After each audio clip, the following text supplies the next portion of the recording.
여러분 안녕하십니까, 진성호입니다. 긴급 속보입니다. 서병수 의원이 방금 전 전국위 의장직을 사퇴하겠다고 전격 선언했습니다. 또 윤석열 참모 중 윤핵관의 1, 2번 주자로 불리는 장제원 의원이 방금 전 긴급 입장문을 발표했습니다.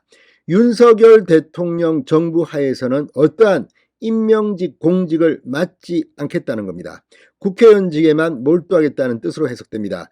자, 방금 전 나온 서병수 장제원 의원의 이 긴급 발표, 이준석 전 대표에게는 상당히 나쁜 영향, 그러니까 이준석 전 대표는 상당히 힘들게 됐습니다. 반면 윤석열 정부에게는 상당한 힘이 될 것으로 보입니다.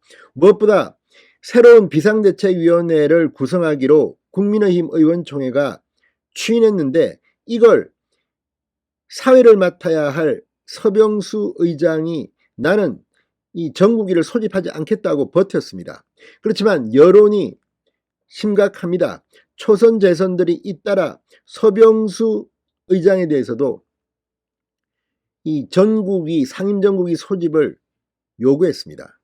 이런 가운데 의총의 결정이기 때문에 서병수 의장도 더 이상 버티기가 힘들어진 것 같습니다.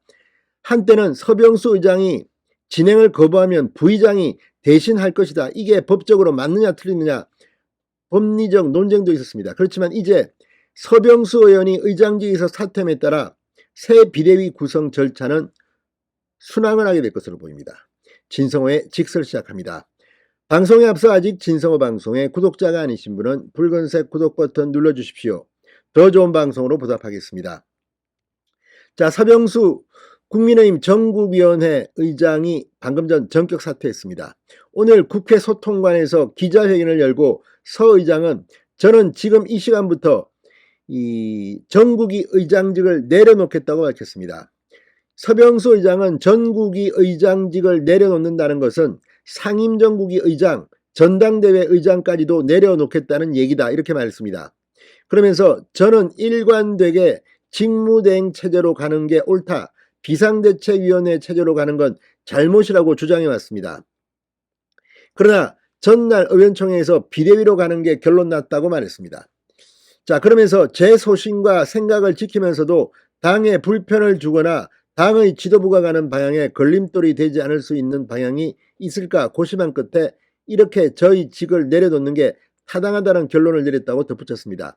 자, 서병수 의원은 어쩌면 자기의 소신을 지키면서 당에 피해를 안 주는 이런 묘수를 찾아낸 것으로도 보이지만, 또 일부에서는 서병수 의장은 끝까지 자기 희생을 하지 않고 자기는 끝까지 멋지게 보이고 다른 사람들에게 책임을 뒤집어 씌우는 게 아니냐고 비판을 하는 사람들도 없지는 않습니다.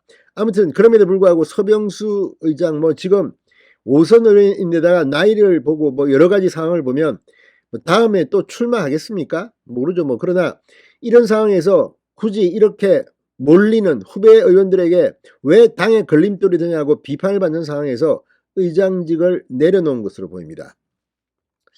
자, 이 서병수 의장은 추석 전까지 새로운 비상대책위원회를 구성한다는 당 의원총회 결의에 반대하며 당헌 당규 개정 및 비대위 구성을 위한 상임전국위와 전국위 소집을 그동안 거부해왔지만 이제 사퇴함으로써 숨통이 트게 됐습니다.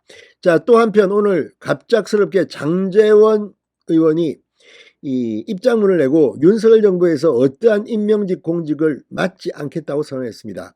윤 대통령에게 부담을 덜 주고 또 지금 이준석 전 대표가 윤핵관을 공격하는 데 대해서 이렇게 이선 후퇴를 사실상 선언한 것으로 보입니다. 자, 장제원 의원이 방금 전 개파 활동으로 비춰질 수 있는 모임이나 활동 또한 일절하지 않겠다, 앞으로도 윤석열 정부에서 어떠한 임명직 공직을 맡지 않겠다고 밝혔습니다. 페이스북을 통해 장제원 의원은 저는 이제 지역구 의원으로서 책무와 이 상임위 활동에만 전념하겠다. 최근 당의 혼란상에 대해 여당 중진 의원으로서 인수위 시절 당선인 비서실장을 지낸 사람으로서 무한 책임을 느낀다고 말했습니다. 지금까지 언론이나 정치권 주변에서 저에 대해 사실과 다르게 말하거나 과도하게 부풀려져 알려진 것들이 많이 있지만 모든 것이 저의 부족이라고 생각한다고 말했습니다. 그러면서 당이 갈등을 최소화하고 빨리 정상화됨으로써 윤석열 정부를 성공적으로 뒷받침할 수 있게 되길 바란다고 덧붙였습니다. 자, 일부 의원들이 공개적으로 윤핵관 2선 퇴진을 요구한 데 대한 장제원 의원의 답으로 보입니다. 그렇지만 이건 역시 결단입니다. 자, 장제원 의원은 당선인 비서실장을 했기 때문에 초기 대통령실 인사에 상당히 많이 관여했을 가능성이 높습니다. 실제로 장제원 의원과 이렇게 가까운 인물들이 많이 들어갔다는 말도 들리고 최근에 많이 나왔다고도 합니다. 그렇지만 이런 것들은 어쩌면 장제원 의원 본인이 그렇게 욕심이 많아서 했을까 싶기도 합니다. 원래 과거에도 이 대통령실 청와대에는 여의도에서 추천이 있고 그 추천자들은 대개 선거 공신들이 하고는 했습니다. 장제원 의원의 경우는 좀 억울할 수도 있겠습니다. 그러나 지금 진행되는 것은 장제원, 권성동 대표되는 오른팔 왼팔에 대한 비판으로 갈 수밖에 없습니다. 결과 때문입니다. 윤 대통령의 지지율이 높았다면 이런 말이 아마 안 나왔을 겁니다. 지지율이 낮기 때문에 어쩌면 이건 이 초기에 윤석열 대통령을 도왔던 장제원 의원의 숙명일지도 모르겠다는 생각이 듭니다. 진성호의 직설이었습니다. 여러분 감사합니다.